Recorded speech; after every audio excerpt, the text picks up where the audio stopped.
Hello students, आज की इस वीडियो में बहुत सारे बच्चे मुझे बोल रहे थे कि सर 10th क्लास का ह्यूमन एक्सक्रीटरी सिस्टम और नेफ्रॉन की फंक्शनिंग हमें बिल्कुल समझ नहीं आ रही। तो आज की इस लेक्चर में हम नेफ्रॉन की फंक्शनिंग को बड़े इजी वे से अंडरस्टैंड करेंगे। तो चलिए शुरू करते हैं। सबसे पहले एक बेसिक आइडिया देता हूँ, ह्यूमन एक्सक्रीटरी सिस्टम होता क्या है। बच्चों, नाम से ही पता लग रहा है, एक्सक्रीशन पता है क्या होता है। हमारी बॉडी में जो भी वेस्ट मटेरियल है उनको बॉडी से बाहर निकालना। क्या?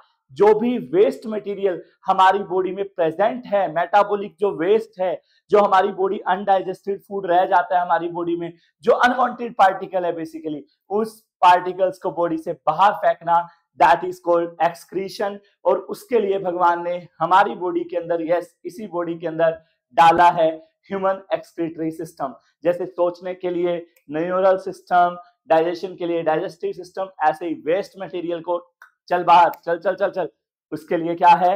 एक्सक्रीटरी सिस्टम, जो कि हमारा बना है बच्चों अ पेयर ऑफ किडनी, जो कि दो होती हैं, अ पेयर ऑफ यूरेटर्स, और एक यूरिनरी ब्लैडर और एक यूरेथ्रा।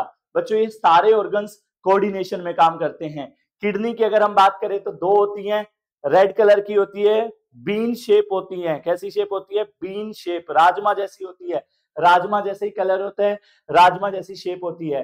किडनी का काम क्या है? ब्लड को फिल्टर करना। इतनी बड़ी होती है भाई, बहुत महंगी बिकती है, बेचना मत, पढ़ लो अच्छे से, ठीक है। इतनी बड़ी होती है, 10 से 12 सेंटीमीटर लंबी, 5 to 7 सेंटीमीटर चौड़ी होती है, ठीक है। किडनी का काम होता है बच्चों ब्लड को फिल्टर करना। जितना भी हमारा ब्लड है उसको अच्छे से, उसका जो इम्प्योरिटी है उनको अलग कर देना, ब्लड को फिल्टर करके यूरिन बनाना। और वो यूरिन बच्चों बनने के बाद चला जाता है यूरेटर्स में, और यूरेटर्स के बाद वो इकट्ठा हो जाता है यूरिनरी ब्लैडर में, और फाइनली यूरिनरी ब्लैडर से यूरेथ्रा के थ्रू आउट। तो बेसिकली किडनी में ब्लड फिल्टर हुआ, यूरिन बना, यूरिन गया यूरेटर्स में, यूरेटर से बच्चों यूरिनरी ब्लैडर में, और फिर वहां से एक पाइप निकल रही होती है जिसको बोलते हैं यूरेथ्रा, जिसके थ्रू आउट हो जाता है। अब बच्चों बात आती है किडनी, मेन यूनिट कौन है एक्सक्रीटरी सिस्टम की? किडनी। अब किडनी ब्लड को फिल्टर कैसे करती हैं? एक्चुअल में किडनी कुछ नहीं करती। वो होता है ना, कंपनी का एक मालिक होता है, वो कुछ नहीं करता, वो बॉस बन के चेयर पे बैठा रहता है, वर्कर्स को ऑर्डर देता रहता है। तो किडनी के अंदर बच्चों लगभग 1 to 2 मिलियन इस तरह का स्ट्रक्चर होता है जिसको बोलते हैं नेफ्रॉन, जिसका स्ट्रक्चर और फंक्शनिंग पेपर में पूरे चांस है 5 नंबर में आने के, और जिसका फोबिया बच्चों में, आज उस फोबिया को दूर करने आपका अपना डॉक्टर शिवम अग्रवाल सर आए हैं। तो देखिए, structure and functioning of nephron, very very very very important. तो बच्चों नेफ्रॉन पहले तो बताइए डेफिनेशन। नेफ्रॉन क्या होते हैं बच्चों? Structural and functional unit of kidney. बच्चों किडनी की बनी भी किससे हुई है? नेफ्रॉन से। और किडनी का सारा काम भी कौन करती है? नेफ्रॉन। तो डेफिनेशन क्या होगी? स्ट्रक्चर भी और फंक्शन भी किडनी का जो करती हैं वो यूनिट कौन है? नेफ्रॉन। नेफ्रॉन का बच्चों नंबर लगभग 1 से 2 मिलियन, मतलब 10 से 20 लाख नेफ्रॉन एक किडनी में पाई जाती हैं बच्चों, और उनका काम है ब्लड को फिल्टर करना और यूरिन को बनाना। अब बात करते हैं नेफ्रॉन के स्ट्रक्चर की। सबसे सिंपलेस्ट स्ट्रक्चर आपकी आंखों के सामने है, इससे सिंपल स्ट्रक्चर नेफ्रॉन का नहीं हो सकता बच्चों। नेफ्रॉन के अगर स्ट्रक्चर की हम बात करें तो बच्चों मेनली मैंने नेफ्रॉन के स्ट्रक्चर को 3 पार्ट्स में तोड़ा है। Number 1 glomerulus, number 2 Bowman capsule, और नंबर 3 रेनाल ट्यूब्यूल। जो ट्यूबुलर पार्ट है, ट्यूब लाइक जो स्ट्रक्चर होता है, ठीक है, जिसके अंदर बहुत सारे पार्ट्स आएंगे। तो भाई 3 पार्ट हैं नेफ्रॉन के। सबसे पहले ये जो रेड बनाया है ग्लोमेरुलस। बच्चों ग्लोमेरुलस क्या है? बच्चों किडनी के अंदर ब्लड को कौन लेके आती है? Renal artery. तो बच्चों वो जब आएगी तो वो एक गुच्छा सा बना लेगी, यहाँ पे क्लस्टर बना लेगी, ग्रुप बना लेगी। इस गुच्छे को बच्चों क्या बोलते हैं? ग्लोमेरुलस। तो बच्चों ग्लोमेरुलस पता लग गया आपको क्या है? टफ्ट। टफ्ट होता है बच्चों गुच्छा ऑफ ब्लड कैपिलरी। बच्चों ब्लड की, जो ब्लड लेके आती है किडनी के अंदर, उन्हीं का एक गुच्छे को क्या बोलते हैं? ग्लोमेरुलस। ये यहाँ पे क्यों आया है? ब्लड को फिल्टर करने के लिए। इसी के अंदर तो ब्लड फ्लो कर रहा है, तो यही लेके आया ब्लड को फिल्टर करने के लिए। किसके पास? नेफ्रॉन के पास। ये है आपका नेफ्रॉन। तो बच्चों ये जो चांद जैसा स्ट्रक्चर नजर आ रहा है इसको बोलते हैं हम बोमेन कैप्सूल। क्या बोलते हैं? बोमेन कैप्सूल, चांद जैसा स्ट्रक्चर। ये ये जो चांद है ये है बोमेन कैप्सूल, और इसी के अंदर बच्चों होता है ग्लोमेरुलस, जो ब्लड वेसल आके यहाँ पे बनाती है। और बाकी जितने भी पार्ट बच गए बच्चों, ये पीसीटी, जैसे बुक में नहीं दे रखा, ये पीसीटी है, ये हेनली लूप है, उसके बाद फिर से ये डीसीटी है, और ये कलेक्टिंग डक्ट। ये सारे पार्ट्स है बच्चों रेनाल ट्यूब्यूल के। तो 3 पार्ट आपकी आंखों के सामने है बच्चों किडनी के, कौन कौन से? आपका Bowman capsule, glomerulus and renal tubule. दोबारा देख लो भाई, स्ट्रक्चर में बड़ी दिक्कत आती है, सीधी सी बात है, पहले बनाओ भाई तुम बोमेन कैप्सूल, ये लो, इससे क्लियर नहीं मैं समझा सकता। फिर ये पीसीटी हो गया बच्चों, फिर हेनली लूप यू शेप,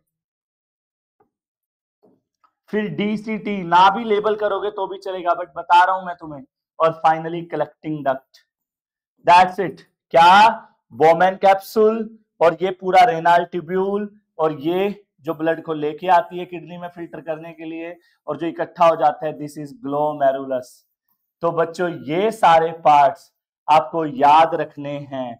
तो अब ये काम कैसे करेगी?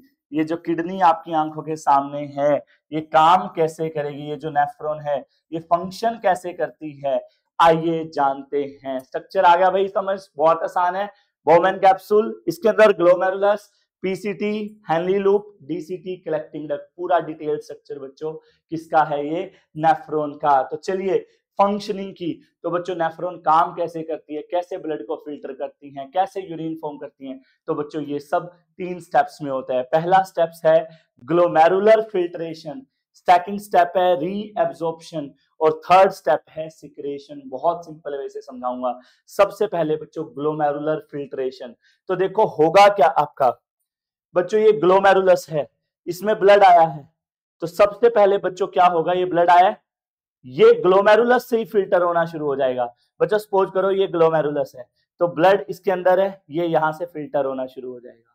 This is what we call glomerular filtration. बच्चे यूं ही चक्रों में पड़े रहते हैं, क्या है ग्लोमेरुलर फिल्ट्रेशन या अल्ट्रा फिल्ट्रेशन? सीधा सा बात तो है भाई, ग्लोमेरुलस ब्लड को फिल्टर कर रहा है, इसी को बोलते हैं बच्चों ग्लोमेरुलर फिल्ट्रेशन। और ये फिल्टर होके बच्चों, अब ये कहां से फिल्टर होके आया?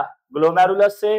और बच्चों यहाँ पे एक बीच में, इसको मिडल लेयर कहते हैं, बीच में एक मिडल लेयर होती है, और फिर बोमेन कैप्सूल, ये तीनों लेयर के थ्रू फिर जो लिक्विड है जिसको हम फिल्ट्रेट बोलते हैं वो आ जाता है। तो बच्चों फिल्ट्रेट 3 लेयर को क्रॉस करता है, किस किस को? ग्लोमेरुलस को, ग्लोमेरुलस को, फिर मिडल लेयर को, और फिर बोमेन कैप्सूल को। तो बच्चों इन तीनों लेयर से फिल्टर होने को हम क्या बोलते हैं? Glomerular filtration. पहला स्टेप क्या? Blood is filtered through glomerulus, that is called glomerular filtration. 3 layer है जिससे फिर वो फिल्ट्रेट पास होता है, inner layer of glomerulus, middle layer epithelium of Bowman capsule. अब बच्चों आपको एक इंटरेस्टिंग बात बताता हूं, ये पहला स्टेप हो गया। बच्चों आपको पता है जो फिल्ट्रेट बनता है, जो किडनी या नेफ्रॉन फिल्ट्रेट बनाती हैं, वो पता कितना बनाती हैं? 180 लीटर पर डे। भाई एक दिन में 180 लीटर फिल्ट्रेट बनता है, लेकिन हम यूरिन कितना रिलीज करते हैं पर डे में? सिर्फ 180 लीटर कोई रिलीज करता है क्या? नहीं, 1 से 1.5 लीटर यूरिन हम पर डे एक्सक्रीट करते हैं, लेकिन फिल्ट्रेट बहुत ज्यादा बना हुआ है, तो वो सारा फिल्ट्रेट कहाँ गया बच्चों? वो रीएब्जॉर्ब कर लिया जाता है। क्या कर लिया जाता है? रीएब्जॉर्ब। जो भी फिल्ट्रेट बना बच्चों, वो 99% रीएब्जॉर्ब कर लेंगे ये वाले parts, PCT, Henley loop, DCT, collecting duct, renal tubule के सारे पार्ट्स रीएब्जॉर्ब कर लेते हैं बच्चों, लगभग सारे फिल्ट्रेट को। That is called reabsorption. That's it बच्चों। रीएब्जॉर्प्शन क्या है? 99% filtrate is reabsorbed by different parts of renal tubule, it's called reabsorption. अब बच्चों लास्ट स्टेप सिक्रेशन। बच्चों ये सिर्फ निकालते नहीं है भाई, सारा कुछ लेते नहीं है, बदले में बच्चों ये कुछ सब्सटेंस ऐड भी करते हैं, like hydrogen ion, potassium ion, इस तरह के अमाउंट, अमोनिया बच्चों, कुछ चीजें ऐड भी करते हैं। कौन? Tubular part of nephron, that is called आपका लास्ट स्टेप सिक्रेशन। तो बच्चों 3 स्टेप से, सबसे पहले ग्लोमेरुलर फिल्ट्रेशन करेगा, फिर बच्चों सारा का सारा फिल्ट्रेट रीएब्जॉर्ब कर लिया जाएगा, reabsorption, and then that's it secretion. बच्चों कमेंट करके जरूर बताना ये था आपका स्ट्रक्चर और फंक्शनिंग। कैसा लगा आपको वीडियो? बहुत आसान वे से समझाया। और कमेंट में ये बताना कि अगली वीडियो कौन से टॉपिक पे मैं 10th क्लास की लेके आऊं। डेफिनेटली वो वीडियो आएगी। आज के लेक्चर में बस इतना ही। Thank you so much. Channel को सब्सक्राइब कर दो भाई।